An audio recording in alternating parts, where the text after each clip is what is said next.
5 more seconds.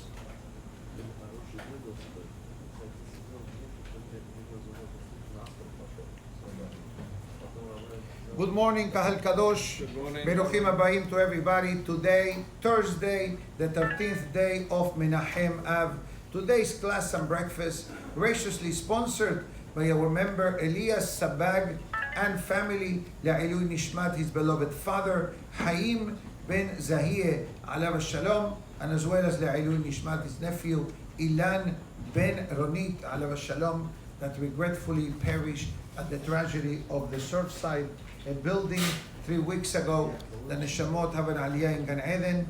Amen. As well as the Baghdadi Kohanim family, La'ilui Nishmat, the beloved grandparents, Shelomo HaKohen Baghdadi Ben Seti, that today, the 13th of Menachem Av, is his Azkara, and as well as the beloved grandmother, Luisa Leah Bat Sara, Alehem Shalom, Iratzon, that to the words of Torah, their Neshamot have an aliyah in Gan Eden. Amen. Ma'asalamen. Have a great day. Baruch Ata Adonai Eloheinu Melech HaOlam, Shehakol Nihiyah B'Barok. Amen. Okay, so I believe that I covered yesterday the majority of the reasons why Tu B'Av is a very mega and special day. I'll just go over the titles for those that may have not been here.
Always a balance is required. In English, this can be called as stability, right? Today you go to a hardware store, you buy a ruler, right, that has a green liquid inside, and then if you want to put a picture frame, it tells you if the water moves to the left, you gotta lift the right. If the water ball moves to the right, you gotta lift the left, and then if you see the ball right in the center, right, automatically tells you that this is straight. Level. Level. Hazaku Baruch. That was the word I was looking for. Thank you. Hazaku Baruch. So in Judaism, we just finished Tisha B'Av. What was Tisha B'Av all about? Remembering the tragedies. And the Gemara and the Mishnah and the Halakha brings 5 tragedies that affected Bnei Israel throughout history for the day of Tisha B'Av. But interesting enough, we have 5 tragedies in Tisha B'Av. But remember what I said inside the room?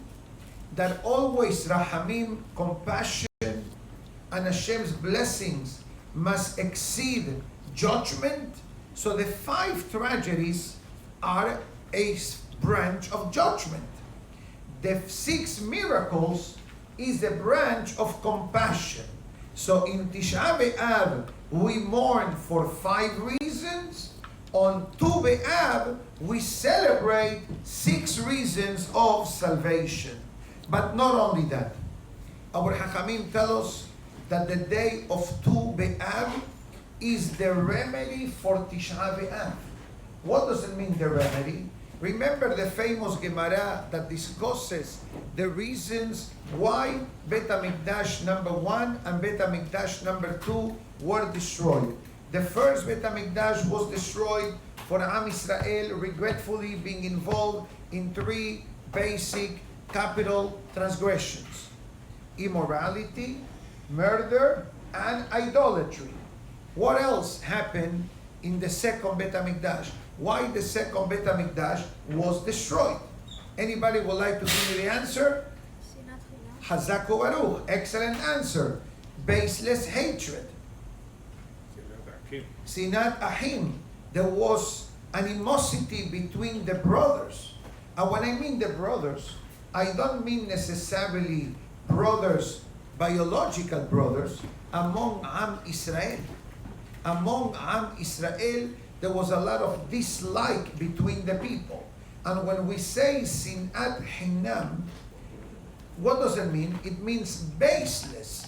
I'm not trying, God forbid, to justify, to hate someone. We already learned that hating, Haz v'shalom, Sinat, is not a good midah to have. Don't hate anybody.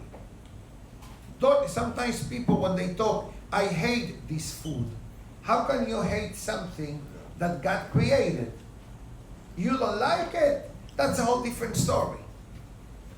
But to say the word hate to begin with is not good for the person. So imagine yourself that this type of hate, God forbid, it brought animosity and fighting among the people. On the day of Tisha B'Av, we learned a fascinating hidush, and don't ask me the source because I don't remember. But I heard a pirush that says that Sinat Hinam in the time of the second Bet HaMikdash, it wasn't only directed to another person, but it was also directed to HaKadosh Baruch Hu. I ask you a question. When 2 brothers fight, Haz v'shalom, you should never be a witness or involved in this kind of situation. But regretfully, we know through life, through history, that sometimes brothers have situations among themselves. How the parents feel knowing that 2 brothers are fighting? Not good at all. Not happy at all. And parents will be willing to do whatever is in their power to do in order to preserve unity and harmony between brothers, between family, which this reminds us the very, very famous verse of David HaMelech in the book of Tehillim that says, Hine tohu na'im shevet ahim gam yachad. How wonderful and how beautiful it is to see the brothers, but also together. Because sometimes brothers are not always together. Even though that, and let's clarify, I am not referring to physical distance. Your brother lives in Queens. My brother lives in Lakewood, in Brooklyn. Maybe your brother lives in a third country. That doesn't sever the ties with your brother. You are connected wherever you are in the world. But David HaMelech says, it's not only the biological connection that ties up to your brother, it's also to be yahad. Yahad means what? Together. Together, together, we stood by Har Sinai, my father and I. That's a song, a Jewish song. I'm trying to remember who sings it. I'm not sure if it's Mordechai ben David or Shweki, I'm not sure, or Abraham Fried. but one of the best Jewish singers, obviously. So it says that Yahad, listen to this concept, refers to the neshama of the person.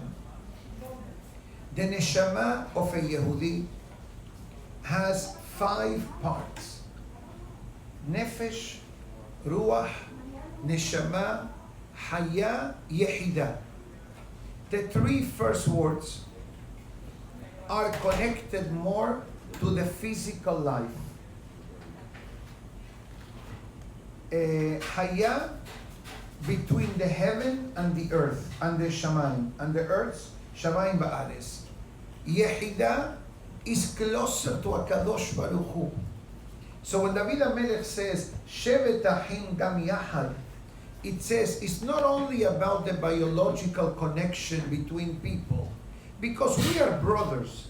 Like it or not, the Torah says, Kulanu bene ish echad nahnu. We are descendants of Abraham, Isaac, and Yaakov.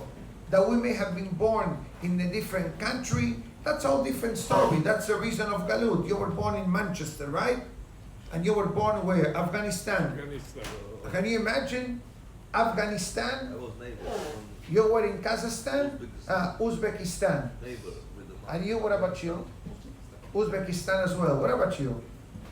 Born in the USA. Okay, at least we have one American in the room. My grandfather, he was born in Kazakhstan. And where? Kazakhstan? Yeah. Wow. Okay, and how do we get there? And you're from Argentina, and you are from Miami, you are also from Mexico, from France, you're from Israel, Hazak. So how do we get to all these far-fetched places of the world? Galut, exile. That's it. That's how we got to these places. Okay? And whatever, you know, many families of ours live for many generations in the same country, but guess what? Many families lived only one generation in a country, and then they had to move on. If it's old or young, it's irrelevant. But what unites us? You come from Afghanistan, right? Did you come into the country? You are a U.S. citizen. I'm American. I took permission. Not everybody like the border, they come over. Right. You got permission to come in. Sure, 3 months waiting for the green card. Unbelievable. Baruch Hashem. How many years you're here? 40? Over 50. Over 50. Ben Porat Yosef. Chazaku Baruch. Beautiful. Mesimanto. But okay, we don't know each other from Afghanistan. You know. But yet, even though I know him for many years, obviously, but what unites us? Our Torah, our mitzvot, our tradition. So it doesn't matter the passport that we have. We have the Yehidah. We have that DNA of the Neshama that connects us. Which, by the way, this is the whole idea of marriage. The whole idea of marriage is what? The combination of 2 halves that become one soul. I ask you a question. Does everyone automatically marries the wife from the same background or country of origin? No. You may be lucky that your wife happens to be from your background, Chazaku Baruch. But some cases, your case is different, right? Your mother is American and your father is Israeli, correct? Yeah. And your mother is from Ashkenazic background and your father is from Sephardic background. But guess what? That is irrelevant. As long as the people are Jewish, good people, they build a beautiful life, that is the concept of Yehidah. That we develop the relationship with HaKadosh Baruch Hu through the neshama, not only through the body. The body is important, but as we learned in the past, the body is only a physical tool that enables the neshama of the person to become activated. Because if, God forbid, a body without a soul cannot function. And a soul without a body has no purpose. So once we have the yehidut, the yehidah, the bonding. And that's what David HaMelech says, Shevet Ahim Gam Yahad. If we pay attention to all these events that we discuss, the outcome of these events are happy. Despite the original tragedy, we see the light at the end of the tunnel, which says, the Mefarshim, that this is the manifestation of love that Hashem has for Am Israel. As we said in the day of Tisha B'Av, Ke'ish asher imo yenachamenu, ken anochi anahemhem. The Navi writes, like a mother consoles a child. Let's say, I want you to remember this, Eliyav. When you were a child, and if, for example, playing something or doing something, you got hurt and you started to cry, which is okay. What will be your mother's reaction, especially when you were 3, 4 years old? What she will do? So come over. She will come over you, she will hug you, and she will give you a kiss probably. And what she will say to you, don't worry, it's nothing. Didn't that give you comfort? I don't remember, but it probably... Okay, I'm sure that you all went through, because I went through that. Don't ask me how troublemaker was I when I was 3 or 4 years old. I used to open up machines. I used to open up things. I wanted to understand how this works, so we'll take it apart. But then I will never be able to put it back together. Especially the phone that used to dial. Remember that phone? Yeah, the dial phone. The dial phone. So I take the screwdriver, will open it. When nobody saw me, I said, I want to see the guy that is answering the phone. I want to see it. True. I remember that. I remember it was maybe the first vivid memory of such a research and development. Today they call them RDI, right? Research and development, right? So I think I was 5 or 6 years old. One day, remember the big old stereos? Yeah. So we used to have the long play for discs, not the CD, talking about the 33 RPM, right? Revolutions per minute. And used to have a radio and 2 mega speakers, okay? And one day, when everybody was resting at home, I said, you know what? I'm bored. What I'm gonna do, I took a screwdriver and I opened the back of the stereo and I started to look and try to understand. Baruch Hashem, I was able not to touch any wires. I only removed, because I learned the lesson from the phone, that I wasn't able to put it back. Don't ask me what happened afterwards when my parents saw, what I did. But obviously, going back to the Navi, so the comfort, and this is exactly what the Navi says, like a mother comforts a child, so HaKadosh Baruch Hu comforts Am Israel. And this is the power of Shabbat Nahamu, and this is the power of Tu B'Av. Yes, we misbehaved. Yes, Hashem gave us a wake-up call message. But also, Hashem's anger, and this is a great lesson for education, for parenting and marriage. Anger must have an expiration date. You cannot allow anger and misery and not good behaviors. Depression is a very different concept than anger. Depression is very dangerous. Anger is also dangerous, and they are both deficiencies that a person needs to go the extra mile to work to solve them. Because depression, in spiritual terms, it's called mahalat hanefesh. It's more of an emotional concept. Anger is mixed, is physical reaction with an emotional deficiency as well.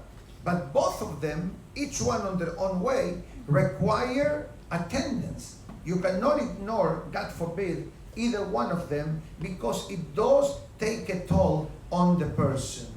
Remember the other day, may have been this class or the earlier class, I quoted a pasuk from Iyov that says, Kes sam lahoshech. God puts a limit on darkness. What I'm trying to say, yes, Hashem was not happy with our behavior, but yet Hashem puts a stop to his disappointment. Because if God forbid a person lives with constant disappointment, you cannot truly live a good life or a happy life. Okay, you're disappointed because I did something not proper. Okay, I deal with it, but we need to move on. And who is the best teacher of this? HaKadosh Baruch Hu. That immediately from Tisha B'Av, we go right away to B'Av. So I think that is important to reinforce one additional message. That miracles is a sign of love. When you do something for someone, right? What do you say to the person when you do the person this favor? No problem. No problem, that you care about them, that you love them, and you're going the extra mile to help them. So it says here that with Hashem's forgiveness and the Hachamim in their wisdom reactivated the marriage among Bnei Israel of the tribes and the tribe of Binyamin and the remaining tribes of Israel, that is an additional sign of love. So I ask you a question. If the Bet HaMikdash was destroyed for baseless hatred, what is the antidote of baseless hatred? Love. Love. It's like the snake. The snake has venom, correct? And where do you get the antidote from? The snake. The snake. So if hate destroys, yeah, that's the way it goes. Yes. Yes. The antidote of the snake comes from the snake proper. Speak to a Snake scientist, a snake milk. Yeah, something like that. Yes, there is such a thing. But ask a doctor or a scientist that will tell you how it works. I'm not knowledgeable enough, but I do know that fact. So if hate kills, love builds. You follow? What is the main topic of Tu B'Av? Love. And that's why we reinforce the concept of marriage of Tu B'Av. What is requirement number one for you to get married? Love. Love. Besides all the requirements, besides all the profile, okay? But in the Shiv'a Berachot, what is the first thing we say? Ahava. Now I ask you a question. I know what his question is. He says, love is not automatic. Let me ask you a question. When you got married, you love your wife like you love your wife 2 years after marriage? Of course not. The longer you married, Love builds. the love builds. So then, what is the first word that we put? Ahava. So I'll tell you a secret, and with this we'll finish today's class.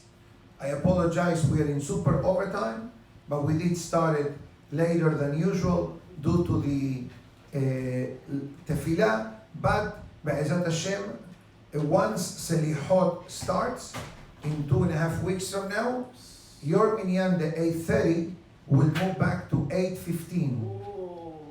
I know you're happy with that. I know.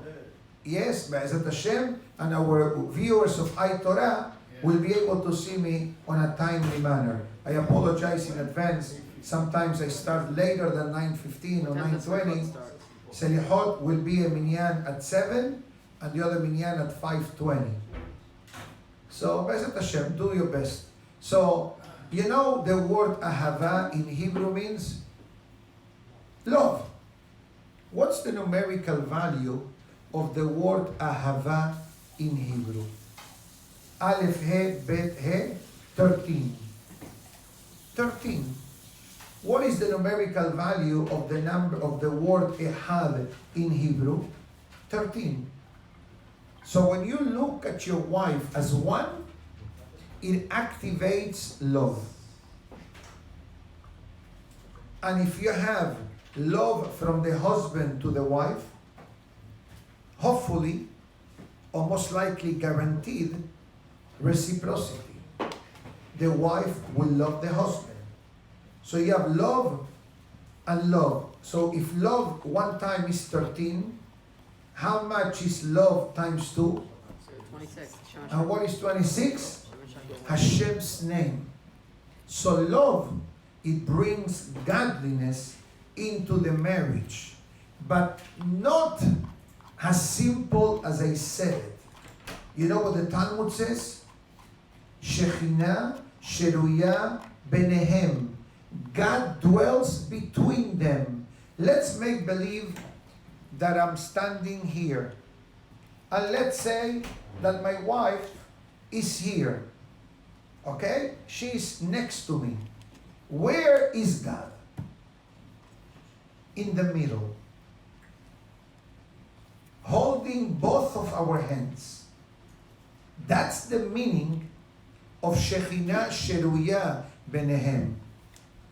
That godliness dwell between them.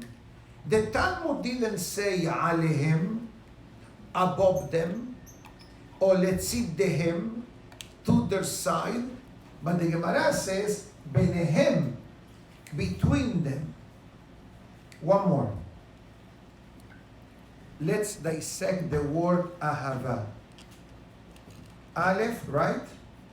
He, bet, he. Let's talk about the center letters. Can you tell me what is the center letters, or what are the center letters of the word ahava? He, he. Aleph is the first one, so put it aleph on the side. Then I have he and bet in the middle, and he at the end. So I'm going to take the aleph to one side. I'm going to take the he to another side. So what do I have in the middle? He and bet. What word do you make when you say the word, the letters he bet? You make, exactly, you make a word in Aramaic, have. What's the meaning of the word have in Aramaic? Is it love? He, with a he. Have means to give. Have is to give. In marriage, you become a giver.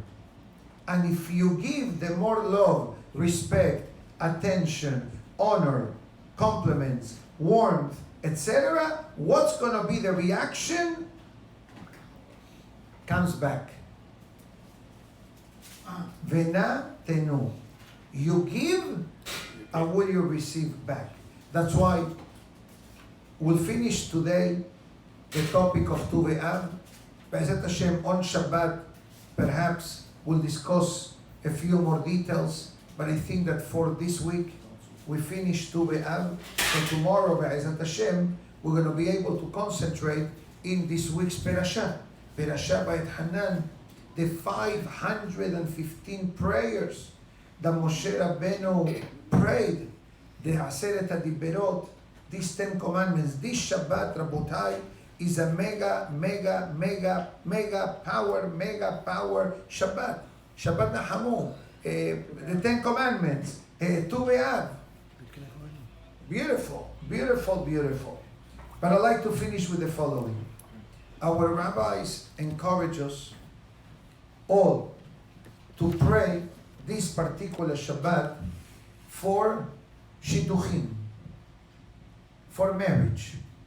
And even though some of us, Baruch Hashem, are married, and although there are some students here that they still in high school, and some maybe in elementary school, etc., but prayers do not have an expiration date. In other words, you can pray for your great-grandchildren, and your grandchildren, and your future generations, for them to have a suitable spouse. Right. It doesn't matter that they are still in elementary school. And guess what? HaKadosh Baruch Hu takes these special tefillot, and the truth is that any day you can pray for this. But sometimes there are special days in the calendar that they have et ratzon, that they have an easy pass, and HaKadosh Baruch Hu takes this tefillot, and as the Shalah HaKadosh says, Hashem takes your tefillah for your grandson, and automatically that tefillah also goes to the neshama of whoever he will marry in a few years from now. Do you know who your grandson will marry? No. No idea. No idea. Me neither. But guess what? Neshamot have their partners.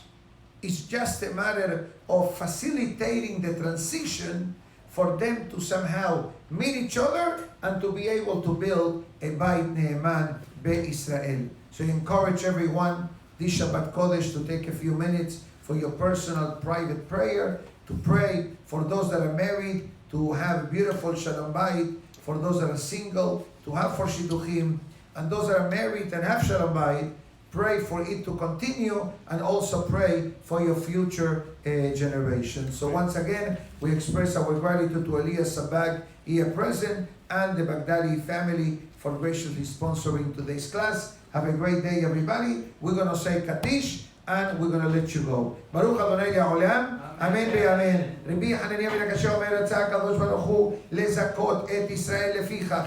הרבה להם תורה מצוות שנאמר, אדוני חפש למען צדקו, יגדיל תורה וידיר. קדיש. אמן. אמן.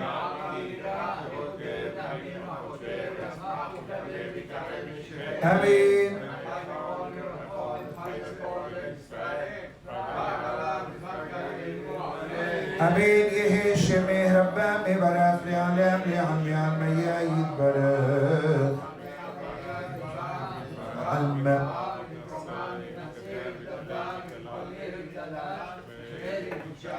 Amen.